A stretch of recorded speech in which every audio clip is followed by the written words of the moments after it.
जी नमस्कार। आप सभी को बिहार वासियों को तहे दिल से कोटि कोटि प्रणाम है। और एक आज मैं आप सबके बीच में एक अपनी राय रखना चाह रहा हूं कि आखिर माननीय प्रधानमंत्री जी को बिहार में दौरा था और यात्रा था, रोड प्रदर्शन था और बिहार में पिछले कई दिनों से चर्चा चल रही थी कि बिहार में प्रधानमंत्री जी आ रहे हैं, प्रधानमंत्री जी आए भी और भाषण करके गए भी। आप सब बताओ, वही प्रधानमंत्री जी जो गुजरात में रहते हैं, गुजरात में जब उनका भाषण होता है तो रियल इंडस्ट्री डेवलपमेंट पे बात होता है। फिर क्या बात होता है? मैन्युफैक्चरिंग यूनिट प्लांट की बात होता है। वहां पे मैन्युफैक्चरिंग यूनिट में बनाने के लिए सड़कें, क्या क्या सड़कें, बिजली, पानी, सारी चीजें उपलब्ध कराने की बात होती है। वहां पे लोन कैटेगरी देने की बात होती है। और वही प्रधानमंत्री जी जब गुजरात में महासभा रैली को संबोधित करते हैं, बहुत बड़ी रैली को संबोधित करते हैं, जब सभा बुलाते हैं तो वह उस सभा में भाषण होता है कि युवाओं के लिए, मैन्युफैक्चरिंग यूनिट डेवलपमेंट के लिए, मैन्युफैक्चरिंग यूनिट प्लांट के लिए, उन युवाओं को रोजगार के लिए नहीं, उनको लोन मुहैया कराया जाएगा, जिससे मान के चलिए, जिससे मतलब वहां के युवाओं के लिए लोन प्रोवाइड कराया जाएगा ताकि यहाँ के बच्चे एंटरप्रेन्योर निकले, जी हाँ, बिजनेसमैन निकले। और वही प्रधानमंत्री जी जब बिहार में आते हैं तो आप सबसे कहना चाहता हूं कि 5 किलो राशन, प्रधानमंत्री आवास योजना, मुद्रा लोन योजना, कन्या विवाह योजना, महिला उत्थान योजना, ये सब सारी योजनाओं से प्रागत करवाते हैं। बताइए ना, कहां तक जायज है मोदी जी? जी प्रधानमंत्री जी, हम आपका सम्मान करते हैं, ये बिहार वासियों को बकस दीजिए। ऐसा कब तक करिएगा? बताइए ना, ऐसा कब तक चलेगा? दो भाइयों को दो तराजू से तोलने वाले प्रधानमंत्री जी, आप ही बताओ, क्या आपको पता नहीं है कि बिहार में क्या क्या है जो आप हमें बताओगे कि मखान फूड प्रोसेसिंग यूनिट बना रहे हैं, हम यहाँ पे कॉलेज बना रहे हैं। अरे कॉलेज तो बनवा रहे हो, पढ़ा लिखा करके कहाँ लेके जाओगे? अपने गुजरात में? अरे यार, हमें कुछ नहीं चाहिए, हमें कॉलेज वगैरह नहीं चाहिए। हमें चाहिए सिर्फ क्या? हमें चाहिए मैन्युफैक्चरिंग यूनिट प्लांट लगाने के लिए पैसा। हमें चाहिए हमारी हक की पूंजी, हमारे हक का हकदार चाहिए। जब हम गुजरात में, मेरा पैसा 100 रुपया जमा होता है बैंकों में, तो 130 रुपया वो लोन देने के लिए तैयार होता है। 110%, 120% वहां रेशियो होता है, लोन प्रोसेसिंग रेशियो होता है सर। 70% से एक्स्ट्रा लोन रेशियो होता है।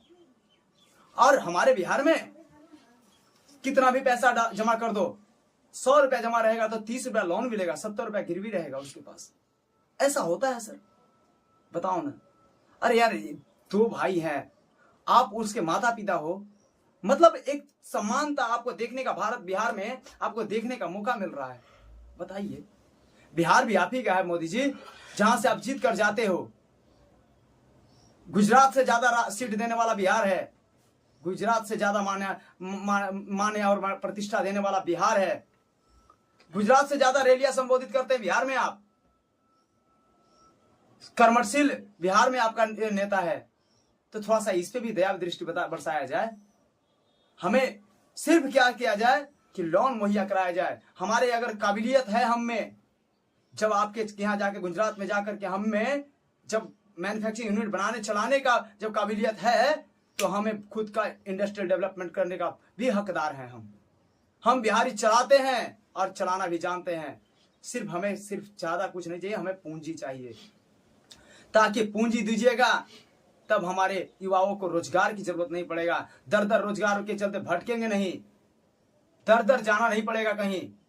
आपको बता दे रहे हैं मोदी जी, हमारे बिहारी युवा भाइयों में इतना संघर्षशील, इतना मेहनती, इतना जज्बा और दृढ़ संकल्प है कि वो आगे बढ़ सकता है। सिर्फ थोड़ी सी कमी है, जो पूंजी की कमी है। इसके अभाव में लोग पढ़ते हैं और पढ़ने के बाद नौकरी के चक्कर में चक्कर पे चक्कर काटते रह जाते हैं। और माननीय नीतीश जी को, हमारे मुख्यमंत्री जी को मैं बताना चाहता हूं, कब तक बेटी बचाओ बेटी पढ़ाओ तक सिमट के रहिएगा। बेटी पढ़ भी लिया, बेटी बच भी गया। अब तो सर आपका आशीर्वाद चाहिए, कम से कम मैन्युफैक्चरिंग यूनिट प्लांट भी डलवा दीजिए और बैंक से सुधार करके लोन भी दिलवाने का प्रयास कीजिए। हमारे पास पिच डेस्क में और आइडियाज में दम है तो आप लोन दीजिए।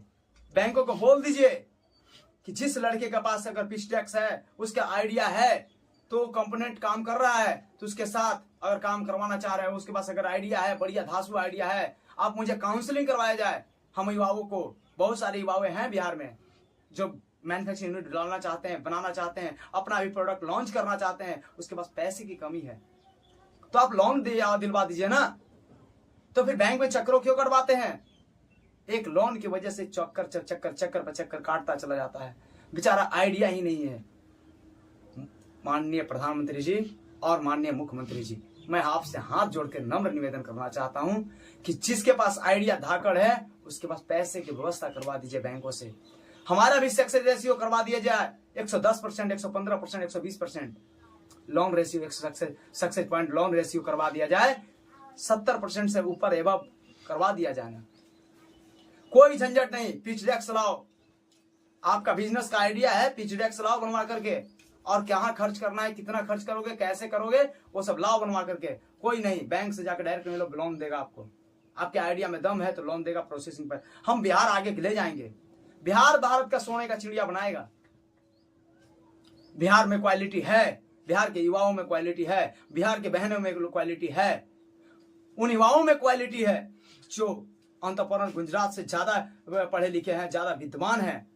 मोदी जी, आप क्या समझ रखे हैं बिहार को? राशन में और किरासन में बांट के रखते हैं। इसलिए सत्ता की मलाई खाने वाले नेताओं से मैं पूछना चाहता हूं, आप बताओ ना, कब तक बिहार को आग में झोंकोगे?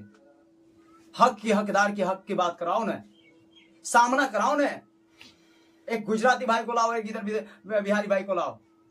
नॉलेज के मामले में कम नहीं होगा, हाँ बिजनेस माइंड से में कम होगा, क्योंकि विद्यालय में बिजनेस माइंड से सिखाया नहीं जाता मोदी जी। अब आपके यहाँ बिहार विद्यालय से ही बच्चा घर से ही सीख जाता है कि बिजनेस हमें करना है। घर से ही वो जान चुका रहता है क्या बिजनेस करना है।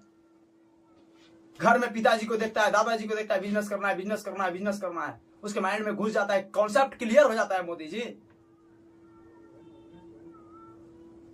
माननीय नीतीश चाचा जी से मैं बोलना चाहता हूं, माननीय मुख्यमंत्री जी से बोलना चाहता हूं, हाथ जोड़ के करबद्ध प्रार्थना है कि आप लोन का रेशियो 110% करवा दिया जाए बैंकों से, और आइडिया दमदार है तो लोन दे दिया जाए उन युवाओं को। आइडिया लेकर आओ, मैन्युफैक्चरिंग यूनिट डालना है, इंडस्ट्रियल एरिया डेवलपमेंट करवाइए। आप सिर्फ क्या कीजिए, इंडस्ट्रियल एरिया डेवलपमेंट करवाइए, और क्या बनाना है प्रोडक्ट वो हमारे जैसे युवाओं पर छोड़ दीजिए। बहुत सारे युवा हैं बिहार में जो अपना वो जान जाएंगे कि क्या हमें प्रोडक्ट बनाना है, पैसा कहां से, पैसे दिलाने के लिए बैंक से तैयार करवा दीजिए।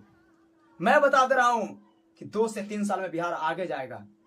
नौकरी के लिए रेलवे में, ग्रुप डी में, टीचर में ऐसा नहीं करेगा। आप तो टीचर में अन्याय कर ही दिए नीतीश चाचा, टीचर वाली वैकेंसी में तो अन्याय करवा ही दिया ना, जो सारे युवाओं को, यूपी के युवाओं को बिहार में ढकेल दिया। कब तक बताइए भैया, हम लोग कब तक? बिहारी भाई से नम्र निवेदन है, अपने हक की आवाज बनिए और अपनी हक की लड़ाई लड़िए, समझे?